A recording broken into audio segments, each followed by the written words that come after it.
Today, Mohan asked an interesting question. He asked, "Will you explain me the true essence of all Saturn conjunctions in nutshell? I want to hear from you, so will you please?" I said, "Definitely.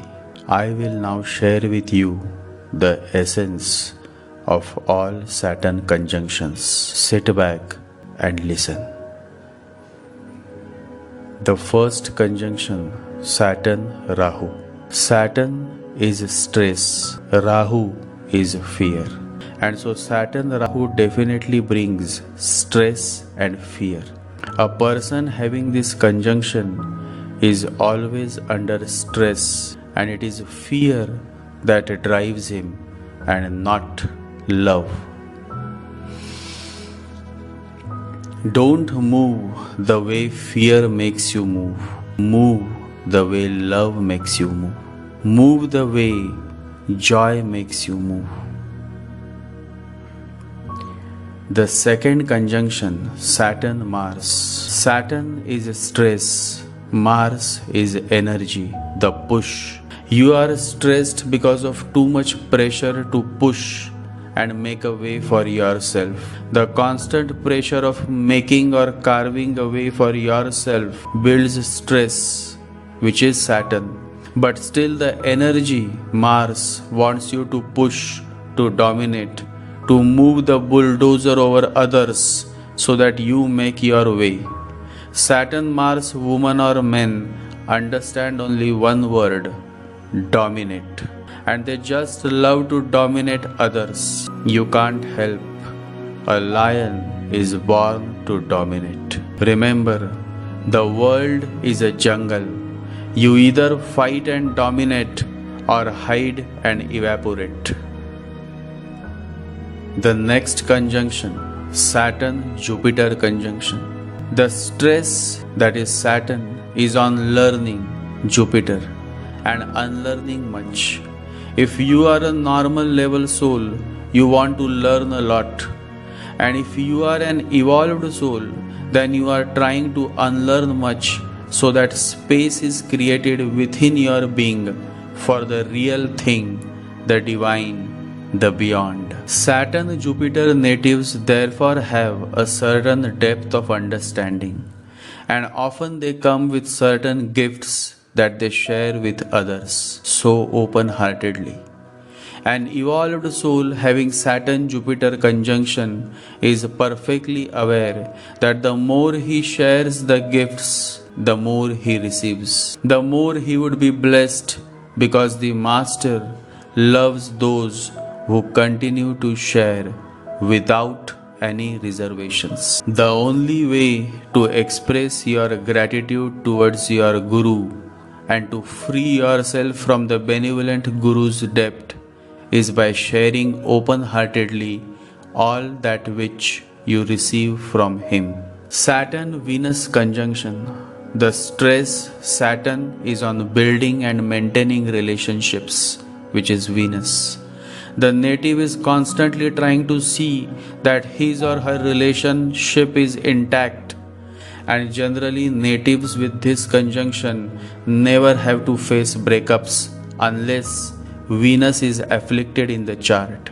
Good merchants and great entrepreneurs are born with this conjunction, because you all must realize that a business grows only when you have the art of connecting with people. Natives with this conjunction are born with this art of connecting. Wealth is built by expanding your network and connecting with the right people. They understand the fact that your network is your net worth. In fact, we all have been through different ages. First came the computer age, then the internet age, and now we all breathe in a networking age.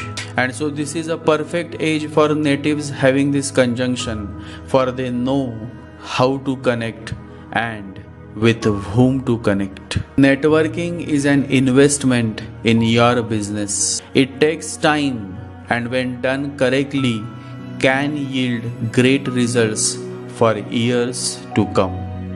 The next conjunction, Saturn Moon.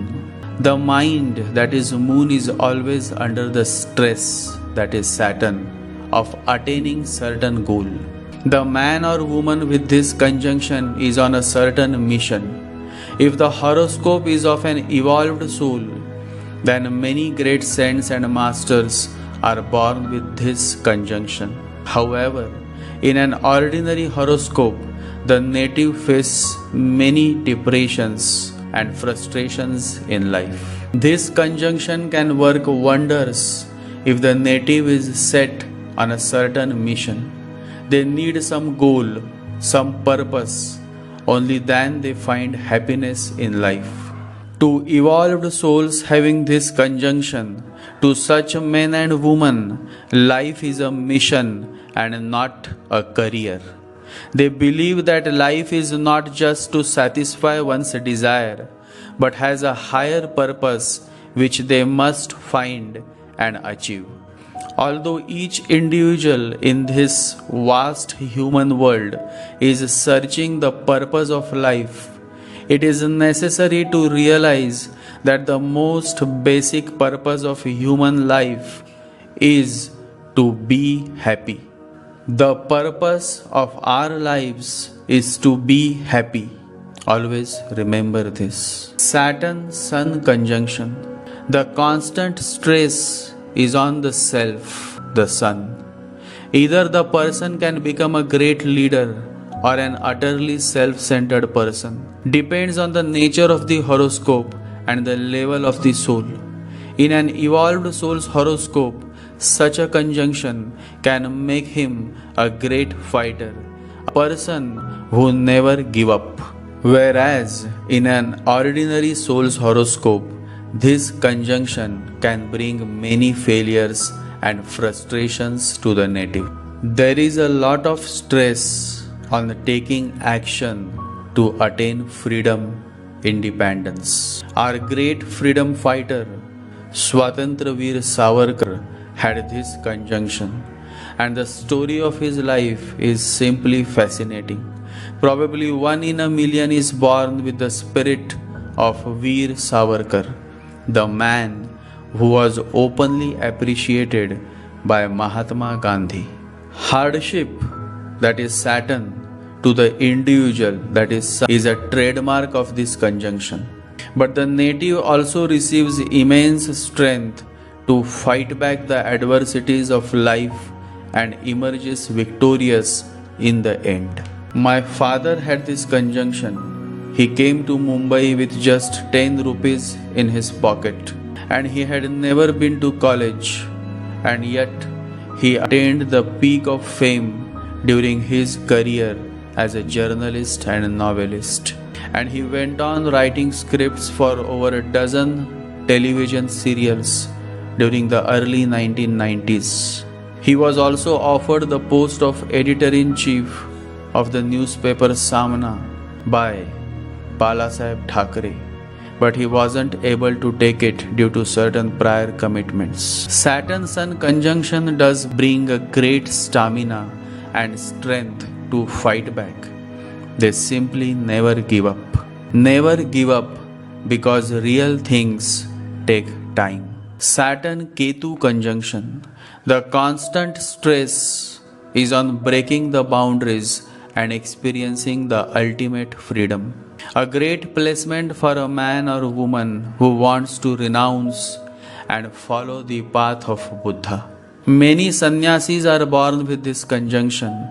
However, in the material world, this conjunction is not able to give any positive results. Unhappiness and dissatisfaction is a trademark of this conjunction. However, for a spiritual path, this conjunction is apt and positive. The person just wants to break all the restrictions, Saturn, and experience freedom.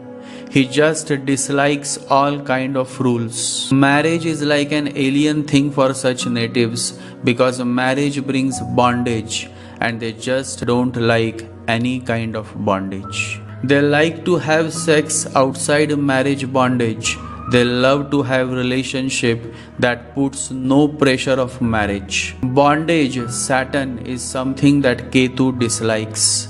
However, the material world operates on the basis of certain traditions, rituals, parampara, which Ketu simply can't relate with. Saturn Ketu conjunction is a marriage between a politician and a sannyasi. They can never be good friends because the politician wants to accumulate as much as he can, and a sannyasi, a monk, simply wants to give away all that he has. Both are walking on opposite directions. The meeting can never happen, and if it happens in the form of conjunction, then confusion is bound to emerge, leaving the native with no idea of what to do and where to go.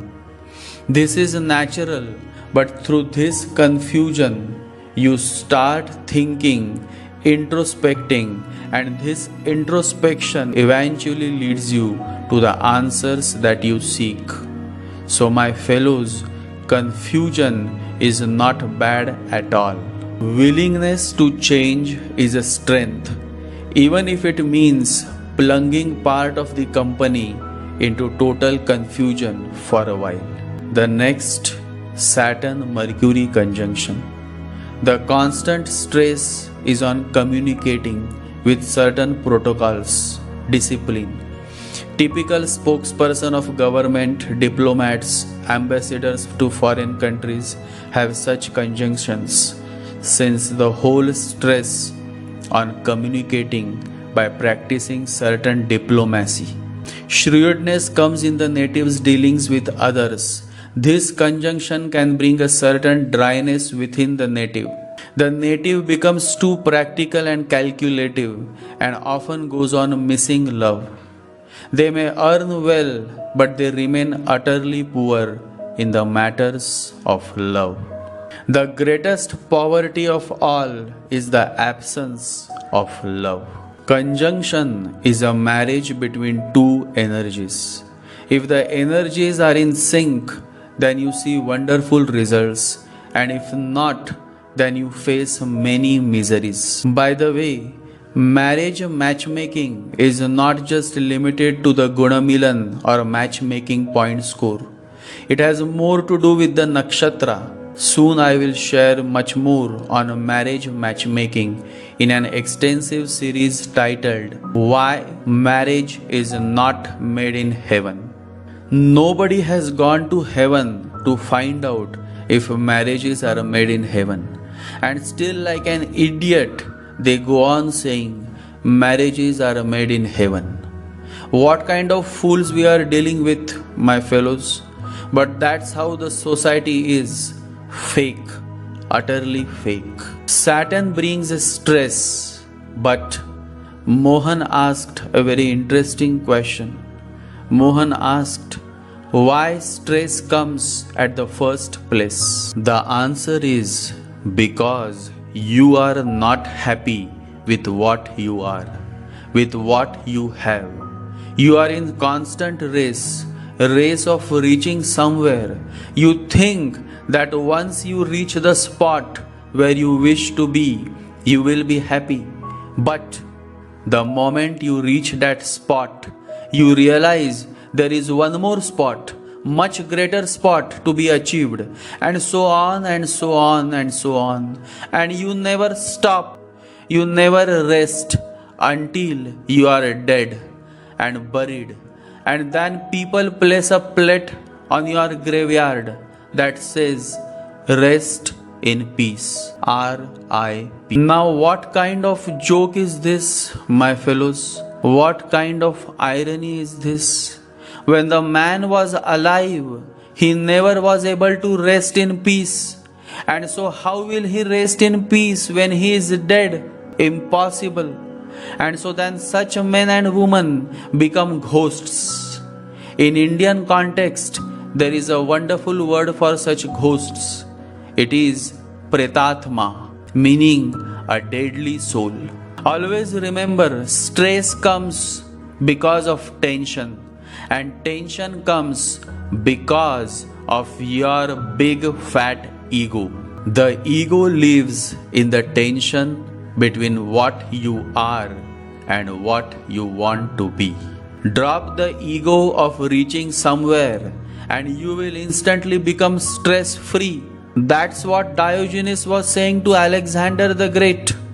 Alexander had gone to meet Diogenes, a great divine master, and Diogenes used to roam naked, and Alexander was an emperor. He goes and he finds Diogenes enjoying his bath in the warm river water. Alexander says, "Master, I have come to meet you, to experience your omnipresence." Diogenes is taking bath and he says, "Why don't you join me in this river? Why don't you give up everything and just relax with me in this river? Look, the river bank is so vast. Come, join me." But Alexander says, "I cannot, because still I have to conquer many kingdoms and many countries. I will join you when I become the conqueror of the whole world. I will then come back." Diogenes said, "Remember, nobody can come back unless one is aware. And if you are aware right this moment, the journey stops. If you are not aware, you will never come back." And Alexander never could go back. He died before he reached back home. And that is how the story is of all Alexanders of this human world. That is how the story is of all ambitious people of this human world. They never come back unless they become aware. Alexander's last words were, "All is vanity." At least he was able to realize this truth. But there are many Alexanders in this human world who never realize the truth. They continue to run the way a horse runs in a race. It is said that when Alexander stood before the great master Diogenes, he asked the master, "Tell me what you want, and I will give whatsoever you want." And Diogenes raised his hand and said, "All I want is the rays of the sun, and you are standing between me and the sun. Just move away, and remember, never come between because you seem to be dangerous. Never stand between the sun and anybody else. Don't disturb anybody else's life. That's enough. Nothing else do I want from you, because all that I want is within me." Alexander was taken aback. Never in his life had he heard anybody having so much courage to speak with him in such a way, because he was an emperor. He realized that he is standing before a real master. He was in tears, but Diogenes said nothing, and Alexander had to return with a heavy heart. The real master is not a cat, he is a lion.